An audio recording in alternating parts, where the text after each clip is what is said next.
This is Covering the Spread. Here are your hosts, Jim Sannes and Dr. Ed Feng. What is going on, everybody? Welcome on into Covering the Spread here on the FanDuel Podcast Network as it is week one of college football. We're going to get you set, look at the board, and let you know what stands out to us from a betting perspective as Edward Egros swings on in to talk about week one. My name is Jim Sannes. I am a senior writer and analyst here at numberfire.com, joined here as always by Ed Feng of the Power Rank. You can find him at the Power Rank on Twitter. Ed, we have week 0 of college football in the books, but the big news right now is Andrew Luck retiring from the NFL before the start of the 2019 season. So what are your thoughts on this? I think shocking is an okay word to use here. Yeah, I mean, shocking is the least word you can use here, right? In some sense. You know, I mean, the whole world was watching Miami and Florida on Saturday night, and then this news came, and all of a sudden it was impossible to focus on one of the worst college football games I've ever seen, but yet also one of the most exciting games all at the same time. And, you know, kind of from a personal level, you know, you feel for the guy. He's been struggling both mentally and physically. You know, he's a guy from Stanford, and, you know, feel for him that way. On the other hand, I was kind of pissed at him, too, because I'd devoted an entire episode of my preview series to Indianapolis that I had yet to put on my preview series. So it was going to come out this week, and now I can't use that episode anymore. So I'm going to find a way to fix it. There will actually be an Indianapolis episode later this week, and we'll talk about what the markets say to evaluate not having Andrew Luck there. But yeah, it's just an earthquake of an event Saturday night. Yeah, it was huge, and the total for the Colts moved from 9.5 to 6.5. It's back up to 7 now at FanDuel Sportsbook, but I think the Colts are a team that we had talked a lot about from a betting perspective because they had the quarterback, and now they don't have that. And I think with Jacoby Brissett, it's important that we do not view him based on what he was in 2017, because 2017 Jacoby Brissett is not 2019 Jacoby Brissett because of what's around him.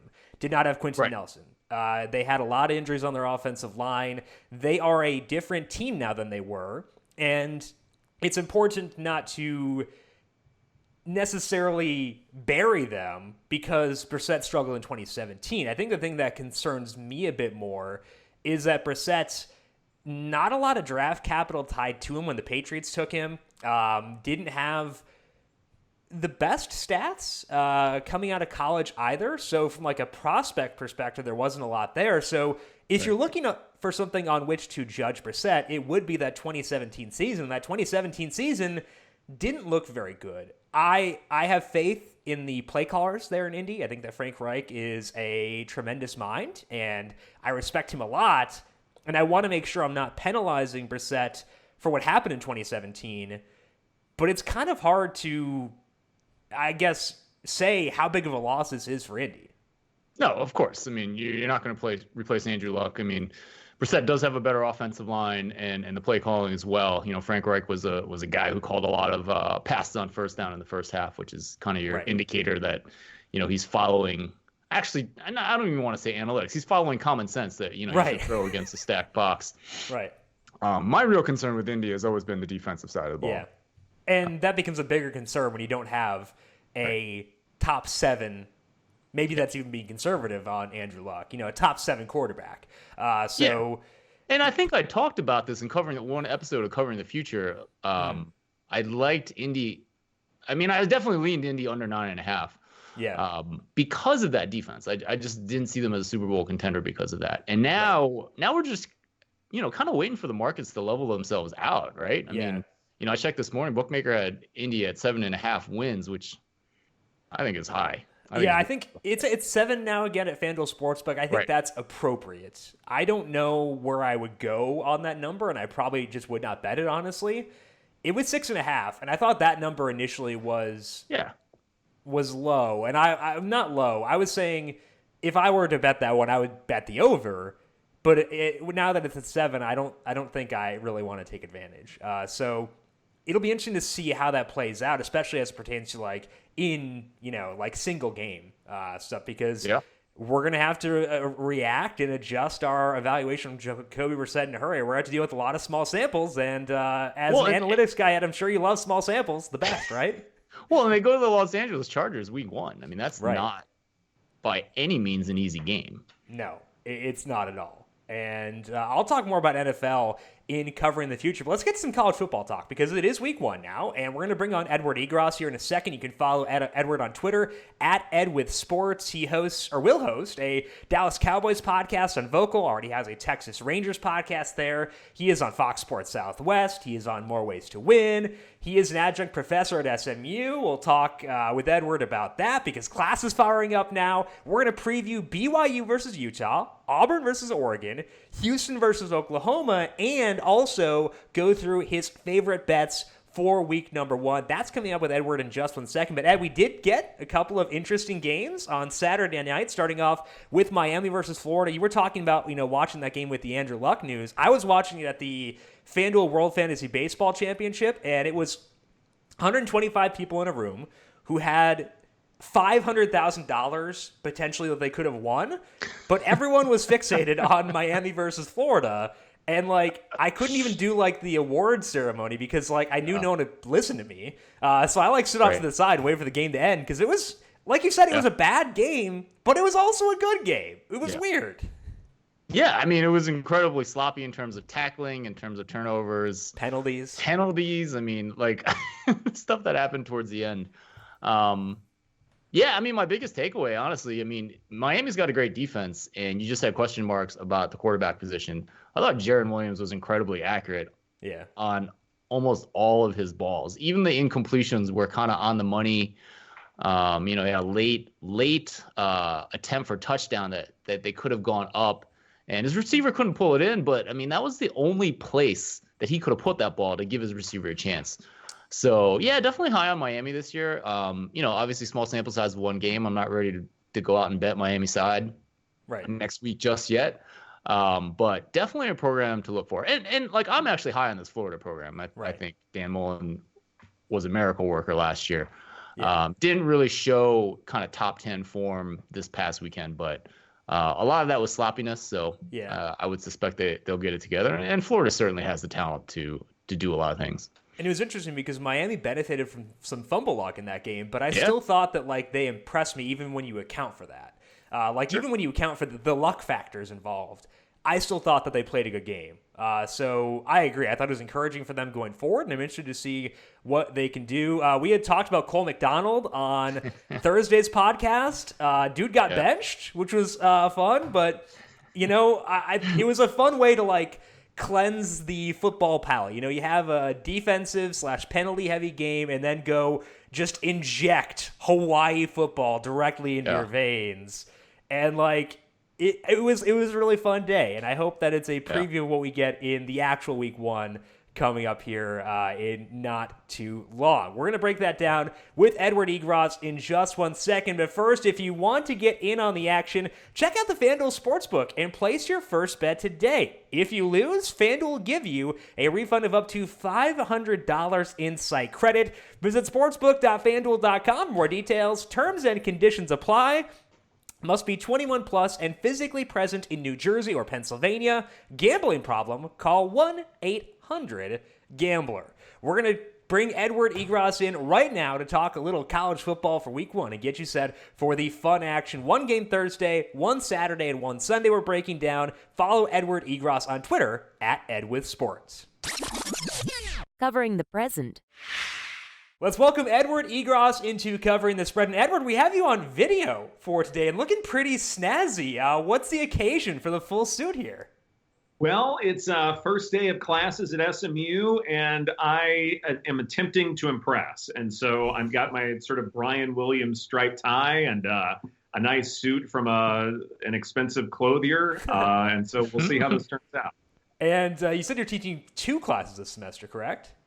That's right. I'm teaching advanced public relations and sport, and I'm teaching sports and media analytics to sort of the afternoon group. And that is the first time that class is being launched at SMU, so I'm really excited about that. And PR I'm excited about as well. I mean, there are a lot of things that I think can be some practical information, and ways to sort of improve writing techniques, keeping audiences in mind, things like that. And so both classes I'm super excited about. But even like PR, like there can be analytics and like data-driven stuff involved with PR, and I think that makes someone in PR better at their job if they know how to use analytics. So clearly there is some overlap there for you. Absolutely, and especially when it comes to social media analytics, you want to have a good idea of not just what you need to say, but when you need to say it. And so different social media have different times where you can get your peak engagement levels. And so if you're posting something on Facebook, you want it to look a certain way, feel a certain way, and find the right time to post something positive or negative. I know for years we've talked about the Friday news dump, where if you have something negative, you post it at 4:59 on a Friday afternoon, so you get the fewest number of eyeballs. Same idea here, but perhaps on the other end of the spectrum, where you want to tweet something positive at just the right time to get maximum engagement. So these are some of the ideas that we're going to go over. Exactly. So a lot of application there. It's very interesting. Yeah. So we're glad to have you here despite the classes starting. So thank you for taking time out of your busy schedule to talk week 1 of college football, which is actually here already. How insane is that? Oh, it's wonderful. One of the best times of the year right here. Absolutely. So let's start things off here broad, Edward, and talk about general betting strategies for you when it comes to college football, because I think that there are a lot of different ways to play it. Some people have different conferences they feel more comfortable with. Like, I watch a lot of Big Ten football, so I'm going to feel more comfortable analyzing Big Ten football. What about for you personally? You know, your personal process. Is there a conference you feel you know more about? And do you feel more comfortable betting on those teams, or do you feel like your eyes may lead you astray sometimes, which is also possible? Absolutely. Well, I think, and this is perhaps more egregiously done in college basketball, but I think the smaller conferences in college football are likelier to have more inefficient lines. And so one of the things that I try and do is look at those non-Power 5 conferences and see if there's a team that is getting largely underrated. Perhaps they're in a small market, or perhaps they have, a sturdier team built. It's just you don't know about it. Maybe an up-and-coming coach who, they're either too young to get noticed, or maybe they fell on some bad times at a larger program, but they still do know how to coach. I'm always looking for those advantages in the smaller places. The American may sort of be in that middle ground between Power 5 and smaller conferences, but because SMU is in it and UCF is in it, I do tend to look at the American a little bit more closely than I do other conferences. And certainly knowledge helps. Just having a knowledge base of what's going on with each program, that's absolutely huge. I also keep up with the Big 12 a lot just because I'm in Texas, and I feel like there are just certain tiny advantages that I pick up on here and there that even people within the region don't quite know. So that's tended to be my approach. Interesting. Excellent. Well, Edward, what other edges would you look for to spot inefficient lines? I mean, perhaps like weather or offensive line health, maybe some things that specific to the Big 12 that you just talked about. Well, if there's any little bit of information that I can glean, certainly that helps the cause. So the model that my buddy Charles and I built over the last few years to predict college football games, we look at a lot of in-season data, and all of that is readily available to anybody. So there's not necessarily anything that's different as far as that approach is concerned. But I am a firm believer in recruiting rankings because these are college kids, and college kids can be developed. And so what I look for is the raw talent that is coming into a program. I like 247 composite scores. Charles and I concluded that the second year of a recruiting class and the third year of a recruiting class, sophomores and juniors largely, or redshirt freshmen, redshirt sophomores, they tend to be the most significant classes, which is one of the reasons why I had Miami covering Saturday night. The talent by recruiting classes, the significant ones, were just a lot better than Florida's. And I think it was sloppy play and inexperience at the key positions that killed the U in terms of winning the overall football game. But I think because of those classes, I think Miami is going to have a great year. And so recruiting classes, the raw talent coming in, I think is huge. Oh, that's really interesting. I think Miami's going to have a great year too. I love the accuracy that we saw from Jaron Williams, the quarterback. And we know they can play some defense. Edward, I did want to ask you, you mentioned you got a college football model. Can you just kind of give us the basics of what goes in it besides the recruiting rankings and just kind of how you go about that? Absolutely. So it's mostly an in-season model. And so the first week is a little bit tricky just because you're dealing with last year's stuff largely. And so A lot of things change from year to year, and I think a lot of teams can come out a lot rustier, and so week one is always the worst for me. But it does get better as the season goes along, and a lot of it is basic stuff. Your running efficiency, your passing efficiency, your defensive efficiency. Schedule certainly matters a good bit. Who are you playing? How good are the teams you're playing? You sort of put that all into one big crock pot and see what boils. Okay. Interesting. And it's good to account for all those things, because obviously, like, we have a broad perception of how good teams are, but, you know, fully accounting for that from an actual, like, model perspective is definitely going to help you out for sure. So let's dive in here to week number 1 specifically, and we're going to take one game from each of the big days for week 1, starting off on Thursday night with the Holy War and the 100th total meeting between Utah and BYU. As of right now, Utah favored by 5.5 at FanDuel Sportsbook. That has shifted. It was 5 when we took these lines on Friday, so a little bit of stuff shifting towards Utah. Tyler Huntley and Zach Moss, both back for this Utah team. And last year, when these two teams played and BYU had a 20-point lead at one point, those guys weren't there. And I think that having them back is a big thing here. So how much does getting those two back, Edward, what does that mean for this Utah offense? Well, I think there's sort of a misnomer when it comes to college football that your second string is significantly worse than your first string. I mean, you can still have A-, B+ talent coming on in relief effort. And to me, I think that's what happened with Utah. You think about it, they were still scoring 35 to 40 points for most of the back half of the season. And I don't know if you can expect 45 to 50 just because Huntley and Moss are back. It might be a little bit more reliable, and I'm not saying they're worse or even. They are very much better players, but I don't necessarily know how much more you can expect out of them. I think something similar, maybe something more consistent, is acceptable. But I still think Utah is going to be consistently solid regardless of who's there. Interesting. And we had some changes with BYU as well last year, because Zach Wilson, a young guy, comes in the starting lineup midway through last year, and it did seem to bring them to life. His numbers last year pretty good.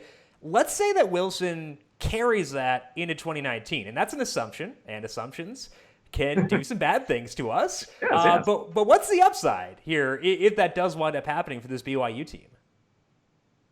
Boy, it's interesting because, and I believe I read it, where BYU is the only team with 4 straight Power 5 opponents to start the season. I mean, just about everybody has a cupcake to start the year. BYU doesn't have any. This is the price to pay to be independent, that you got to schedule these teams and sort of figure it out. I know defense is a lot less stable than offense from year to year. I don't see why you can expect a D with that incredible secondary to be reliable. It's interesting. I mean, I think the overall talent with BYU, maybe significantly worse. And so I'm not sure what, you can expect as far as, what BYU will come out of the gate with. Interesting. Yeah, that's interesting. Edward, let's move on to Saturday, Oregon and Auburn. Auburn's a 3.5-point favorite. The total is about 55 right now. Two very interesting teams. Auburn has a great defense, but they're starting a freshman at quarterback. Oregon comes in with huge high hopes this year, ranked 11th in the preseason AP poll. What are you thinking about in this game? I'm still taking a flyer here. Bo Nix, number 1 rated dual quarterback in the country in 2019. He's being wheeled out, holding news conferences, just like he's a veteran quarterback. A lot of college programs don't do that to their true freshmen. And so I feel like already they've got a lot of faith in him. They love him, certainly within the program, those I've spoken with. Gus Malzahn loves to run the football, make it an up-tempo game. Nix can certainly accomplish that. Joey Gatewood was the runner-up. And I know this would be in poor form, but the reason why I think you can still pay attention to this game from a gambling perspective is it's not like you have to play a quarterback the whole game. A coach is allowed to switch a quarterback if things go south very quickly.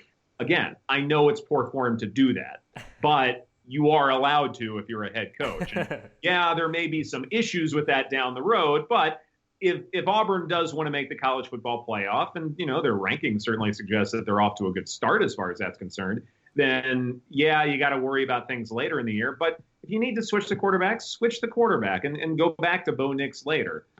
True freshman, you should be able to make this a teaching moment. Absolutely. And I think this game is an interesting one from a betting perspective, too, because you look at FanDuel Sportsbook right now, and 53% of the bets and 60% of the money are on Auburn. And That's not a big spread. Like that's pretty tight. We got money coming in on both sides, bets coming in on both sides. The total has dipped to 55.5. Auburn, 3.5-point favorite right now. Edward, what do you see in this game? Are you thinking about backing Auburn with Bo Nix? Knowing that they do have that floor in case things do go totally awry if Nix is terrible? So here's the way that I see it. And this is a small sample size alert here. I'm certainly not capable running with this idea. But when I looked at the big neutral site games for Auburn under Gus Malzahn, they have been low scoring.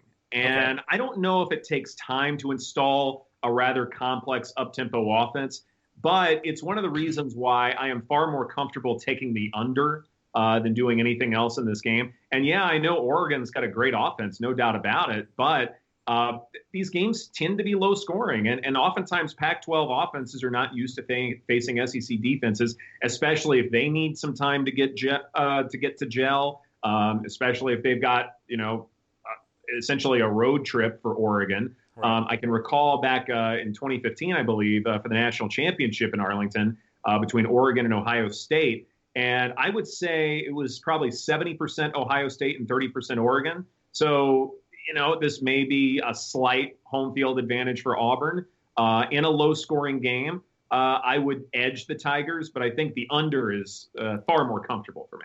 Interesting. Yeah, that's super interesting. I mean, I have full belief in Auburn's defense and what Kevin Steele's done on that side of the ball over the last couple years. And Oregon's defense should be good. I mean, they did lose coordinator Jim Leavitt, but a lot of talent coming back. Big time freshman in Thibodeau coming in, potentially rush the passer. So I think that's interesting as well. Let's move on to Sunday. We got Houston versus Oklahoma. Oklahoma is a 24.5-point favorite. And the insane almost auto bet under total of 82.5. We got a lot of explosive offenses here. Lincoln Riley, Dana Holgorsen taking over at Houston. Is this total too high, Edward? Boy, it's interesting because I still think this Oklahoma offense can go under Jalen Hurts. Maybe he's not Baker Mayfield or Kyler Murray, but I still think despite who they lost in the offensive line, that this Oklahoma offense can still score, a good bit of points. I think they're just that well coached. Houston's problem last year was the defense suffered a quintillion injuries by my math. Derek King also went down, their hotshot quarterback. But the start they had with the full complement of players was absolutely ridiculous. They were reliably scoring more than 40 points a game, averaging closer to 50 points a game. Now you add Dana Holgorsen, who is a bit of a quarterback whisperer. A healthy King should hang 40, maybe 45 on Oklahoma, worst case scenario, which means Oklahoma can probably score 43. And all of a sudden you're at the over right there. And I know that is an astronomical over-under, but the over's still tempting to me.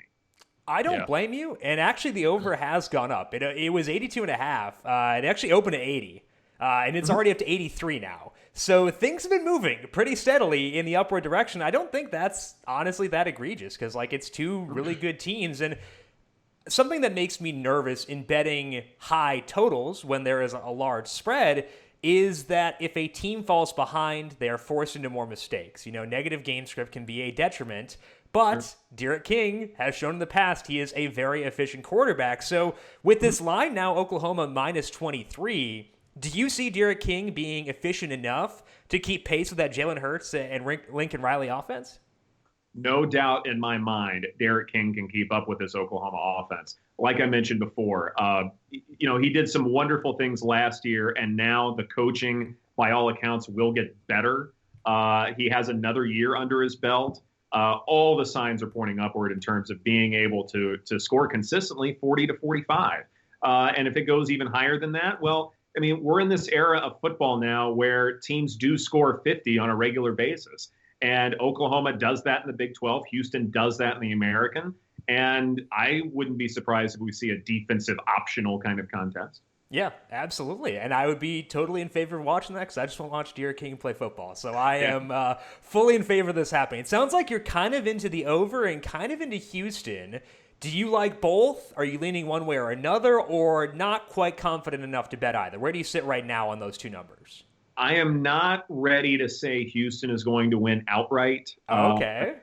I mean, but I mean, if this is a one possession game, I wouldn't be surprised at all. Okay. Jim, you and I are part of the Derek King fan club. And I think we're not the only ones, but I think that we're probably the loudest members, maybe? Oh, Yeah. Okay. I'll go with that. Yeah, we're definitely the most boisterous. Yes. I mean, the expected value in terms of Heisman picks, I mean, it's just delicious as far as what Derek King is capable of. No, I would not be surprised if it's a one possession game. I still think Oklahoma can win it. But, I mean, if you're talking 3 possessions or 2 possessions, I mean, that can certainly happen, no doubt in my mind. And yeah, turnovers are a little bit unpredictable, but they can go the other way too. And if Houston has a large turnover margin here, then yeah, they can win this football game. All right, so the money line, just throw this out. We have not prepared you for this, but the money line in this game, just because we're going to go all in on Derek King here, is Houston plus 925.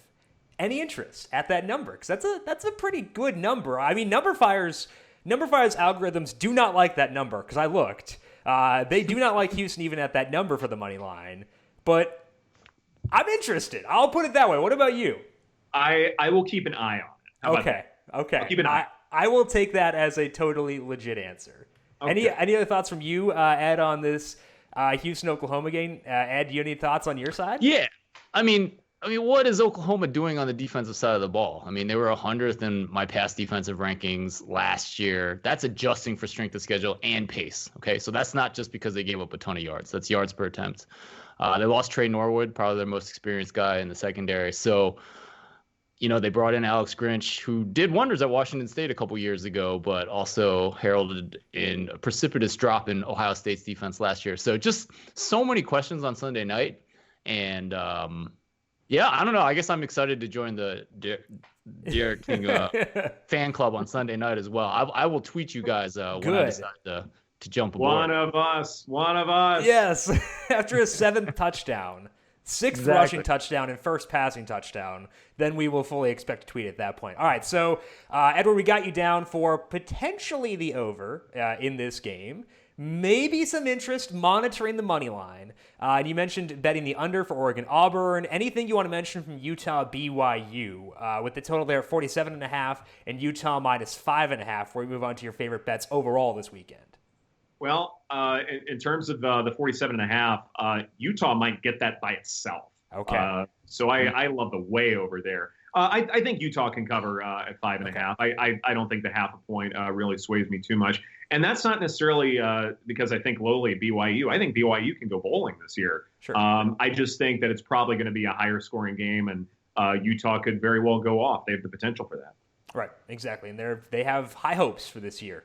So certainly can't fault you there. Any other bets you want to point out across week 1? Anything you see that you like a lot for this first full week of college football action? Well, let me first start by saying that one of the greatest joys of this offseason has been reading Ed Fang's predictions and knowing that he and I completely agree on the Texas Longhorns. Edward, you're still in Texas. You might want to think alike. You're still in Texas. You might want to tread lightly here. I will point that out that you are saying this despite living in Texas still. Yeah. Oh no. I mean, the door is locked at my office right now. I'm right. making sure that there are torches and things like that just outside. But I mean, let's start there. I mean, Louisiana Tech. It's not necessarily a team I'm high on, but I mean, I think they can cover in this situation. And follow that up with an LSU game, and I really like the Tigers. I mean, Texas.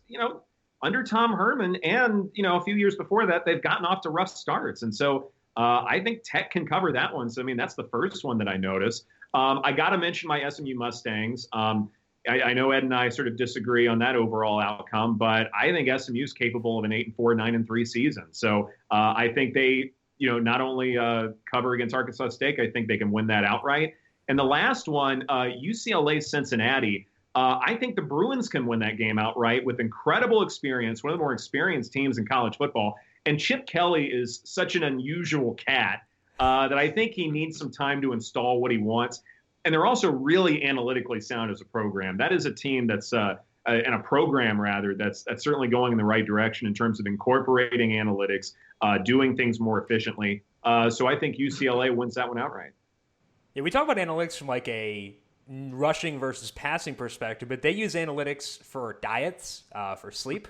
Like it goes a lot further than the depth level perception of what we talk about when we normally talk about analytics. And I think that, especially on the college level, that can make a major difference. Now, UCLA's recruiting, because you were talking about how you do value recruiting, it's been interesting, I think I would say, under Chip Kelly. So what are your overall thoughts on UCLA beyond just week one? Well, beyond just week one, I think there are a lot of challengers in the Pac-12, and so I don't necessarily think that UCLA is going to, come out of nowhere and win the entire conference. I don't want to go that far, but I just think about it from a practical standpoint. If you are doing things so unusually and, more importantly, so differently than under Jim Mora and under the past regime at UCLA, I look at it and go, that's going to take time to develop. And we've seen over the years a lot of great head coaches have miserable first years. Nick Saban went to the Independence Bowl his first year at Alabama. That tells you everything you need to know about the challenges of a first-year head coach, regardless of how great he is, may have some problems getting a program off the ground. We know what Chip Kelly has done at Oregon. We know what he's capable of. And he did some good things with the Eagles. And so I have no reason to believe that UCLA is going to struggle forever, and I think the change starts now. All right, that is Edward Egros. Again, find him on Twitter at EdWithSports. Before we release Edward, Ed, anything else you want to add in here before we let him go off into the wild? And off into the wilds of Texas with potentially people beating down his door here? Yeah, I'm just wondering if, he's going to have Chip Kelly, talk to his class in his sports analytics, because I definitely want to jump in on the feed there, see what he's doing with diet and how much he's running guys the day before games. Oh, no doubt. If I can just get a plane ticket, fly him in from L.A., we're all set to go. I mean, he's not busy this fall or anything, right? No. Oh, no. Chip Kelly, no. I mean, he takes these things very casually. Very casually. When I think laid back, I think Chip Kelly. Absolutely. Right. That is Edward Egros. Again, he's an adjunct professor at SMU. You can also find his podcasts on is the Cowboys podcast launched yet over on Vocal? Not yet, but it will start next week in all likelihood. Okay. Did the practice run, went really well last week, and so got some things to tweak. It is high school football time in Texas, and so this week is kind of devoted to that. But next week, once we get close to the NFL season kicking off, you better believe we got some Cowboys analytics for you. Just in time for week one. You'll find Edward over on Vocal. He's got a Rangers podcast there as well. You can find him on Fox Sports Southwest still. More ways to win on TVG. So you can find Edward wherever you got a TV. Edward, thank you so much, and good luck with your bets in week one, and good luck with classes as well. Thank you. I appreciate that. No sleep for the weary. No rest for the weary. Covering the future. Want to give a big thank you once again to Edward Egros for swinging by and breaking down week one of college football. And I don't think it's the most exciting slate, Ed, but I think it will be an impactful one. And we can definitely influence our views on a lot of teams. And one of the teams we talked about there was UCLA. And you also want to talk about UCLA for covering the future and kind of their outlook here against Cincinnati. So what do you see with that specific game between those two teams? Yeah, I mean, let's just cut the chase. I like UCLA +3 a lot. And I think you got to look at the situation of why Cincinnati, a team out of the American, is actually favored against UCLA, a team out of a Power 5 Pac-12 conference. UCLA had a really rough year under Chip Kelly last year. A lot of things went wrong, but in particular, they battled a lot of quarterback injuries. Dorian Thompson-Robinson played half the year, kind of got hurt. Wilton Speight played the rest of the year. He's gone now. And I'm not saying that I actually love Chip Kelly at UCLA. I've always kind of had my question marks about the marriage. I didn't really think it was much of a home run hire as kind of everyone thought it was.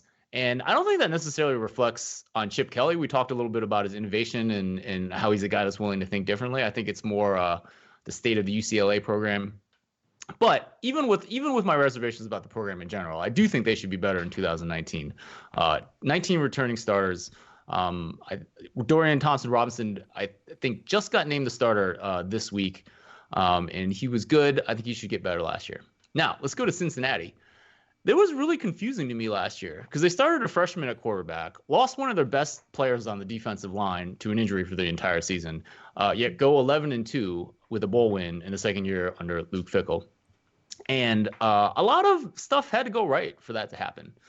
And, I kind of looked through it for Cincinnati, and I kind of went through some of my typical, did they win a bunch of one-score games? Well, not really. But you gotta dig deeper for the things that went right for them last year. So when I look at their offense, they were 90th in terms of adjusted yards per attempt, and that's not good. But their freshman quarterback, Ritter, was 33 of 52 on 3rd and long last year, averaging almost 11 yards every time he slung the ball. And so that if you're going to be that clutch, that's how you kind of have a good season. They actually made a 15-point jump in my ratings when I look at them from 2017 to 2018. I think part of that was just good fortune, and my regression model certainly is not buying into a team after just having one good year. So they come in 54th there, which is underneath UCLA. And even when I look at my market model, which takes market win totals and backs out a rating for 130 teams, since he's behind UCLA. So since he's at 43rd, UCLA is at 39th, which suggests that 3 points is just too much at home. But really the big thing is something that Edward Egros started to talk about. It's just the talent differential. I mean, UCLA is a Pac-12 team.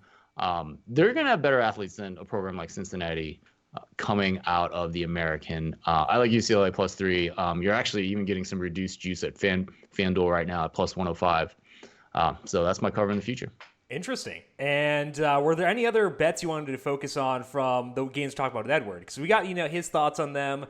Any ones that you see as being particularly advantageous? I think for me, I would lean toward, I still like Houston +23. I know that line has shifted. It's 23 and it was 26 at one point. I still like that number as a hopeless Derek King fan. And I think I would also be okay to bet Auburn -3.5. Those are the two that stand out most to me. What about for you? Anything there? Yeah, I mean, usually in the preseason, I'm definitely betting kind of my takes on teams in general, and I think Oregon's overrated. So, I've definitely leaned towards the Auburn side there. And just another comment. I mean, I haven't run some kind of I call them messy totals numbers, but I will at my site this week. But I wanted to comment on that 83 number for Houston and Oklahoma. And 5 years ago, legitimately, that was an auto bet under. Right. But then the Big 12 happened. And it just goes to show you, you can actually legitimately lean the over in these things when, the Oklahomas get together with the Texas Techs and obviously Houston, a team that's explosive on offense and, might struggle a bunch on the defense side of the ball this year. So college football changes. You got to change with it. And, things that looked silly 5 years ago can be completely normal in 2019. It is a dynamic sport. That much is abundantly obvious at this point. I'm going to do a little bit of NFL here just because I want to be newsworthy and react to lines as they are, at least in my eyes, still inefficient. And I think that's kind of what we're getting here in the AFC because of a ripple effect due to the Andrew Luck news. And we did see the Colts move quite a bit. They are now 60-1 to win the Super Bowl at FanDuel Sportsbook. We talked about their win total being at 7 now, but I think the bigger ripple effect to me is at the top end here because I viewed the Colts as being a fringe top tier team. I did not put them in the top tier in the AFC. I had the Patriots and the Chiefs as being, in the top tier, and then, the Colts and Chargers kind of fringe, maybe the Browns too. I wouldn't put the Browns there, but I could see the argument for them. They were all fringe top tier teams. But you're taking a team out of that tier now because you don't have Andrew Luck, and maybe you do like the Colts over 7 wins, but I don't think anyone's going to put Jacoby Brissett and that Colts team in that upper tier anymore, which is a pretty big benefit to the Patriots and the Chiefs. They didn't shift much. The odds are not on those two teams. The Pats are still 7-1 at FanDuel Sportsbook, and the Chiefs are 8-1. I agree with what Whale Capper said with us when we were talking about the Patriots and Super Bowl futures earlier on, where if you want to bet the Pats, wait until the inevitable in-season panic sets in because I think they intentionally undervalue the regular season, and I don't blame them. I get it because it does not matter. You don't win the Super Bowl in September. So if you want to bet the Pats, I'd probably hold off. But I think the Chiefs are interesting. They are plus 650 at William Hill right now. They are plus 800 at FanDuel Sportsbook, so that's not a bad price. You can find those numbers over at OddsFire up on numberfire.com. They go to Jacksonville in week 1 and then to Oakland. And those are 2 road games, and I don't hate Jacksonville, but they're both very winnable games. Their first test is against Baltimore, but that game is at home. Then they're at Detroit before hosting Jacoby Brissett and Indy in week 5. So they do open with 3 of 4 games on the road, and that could present a stumbling block and maybe say, hey, why would I bet them now when I can wait until they're 2-2 after 4 weeks? But the problem is that none of those road games are against teams ranked in the top 20 in Number Fire's power rankings. That home game against the Ravens is their lone game against a team inside the top 20 in those rankings until they face Houston at home in week 6. So they could get off to a hot start this year, as they did last year, and then be set up with a back-end schedule that's very much present in Arrowhead. So the Chiefs benefited a lot from this Andrew Luck news, both in their schedule because they do face the Colts and from a playoff perspective because it's one fewer true powerhouse to go through. And I think that they might have much shorter odds once October rolls around. So at 8-1, I think the Chiefs are advantageous.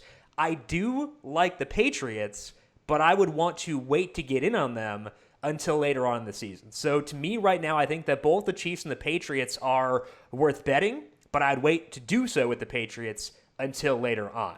And you talked before about how you're skeptical of this Chiefs offense and how they are due for offensive regression. How does the Luck news impact the way you view this team? Yeah, I wouldn't say I'm skeptical about the offense. I would say they're going to regress from the skeptical of the defense. Yeah. They will no longer be historically great offensively. That's not outrageous to say. Yeah, that's not outrageous to say. You have to expect regression from what they do. Yeah, I still have some questions about Kansas City Chiefs defense. I need to see them play a little bit before. Just so many wholesale changes in terms of getting rid of veterans and bringing in Frank Clark and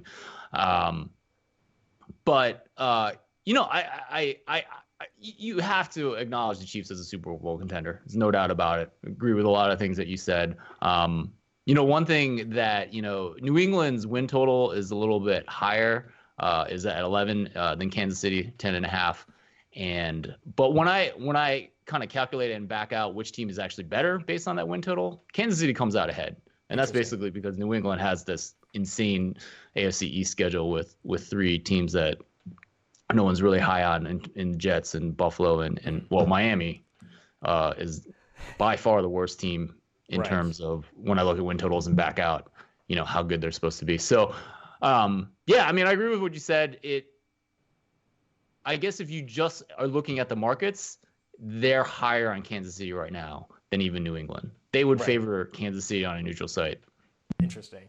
Which is intriguing given the Super Bowl odds, but also it makes sense given, I guess, the concern around Andy Reid as a playoff coach. I don't know if that narrative is still something that exists or... I just think it's a schedule thing, right? They got to play the Chargers twice, and it's just a harder road than what New England has in that division. Yeah, I think that it makes sense to be reactive to the Luck news, but it's also important to note that Luck news does not just pertain to the Colts. It has a ripple effect throughout the entire league. So I think the Chiefs right now at 8-1 are a team that would benefit most right now, and the Patriots, if you see that number start to slip in season from 7-1, I think that's when we reevaluate and start to dive in on them and potentially just have tickets on both, because why not? All right, Ed, before we close up here for this podcast, a quick scheduling announcement. We are back on Thursday this week. We're going to talk some NFL to get set for that as well, because we wanted to record the college football podcast earlier in the week since we did have a Thursday game within there. But then starting next week, we're going to go to our regular schedule of college football preview on Wednesday, NFL preview on Friday to get you set for week number 1. Before we talk again on Thursday, Ed, anything big happening for you? Any more podcasts over at the Football Analytics Show? Yeah, absolutely. I'm continuing the preview series. Number 6 dropped this morning, Seattle Seahawks, and the importance of rushing in the NFL. I hate to kind of pick favorites among my episodes among the series. It's kind of like picking your favorite child, right? But I kind of like this one the most. So we'd love to know what you think about it too, as well, Jim. And then over on this, over on the site tomorrow, I'm in my email newsletter. I'm actually going to give my NFL market rankings based on win totals.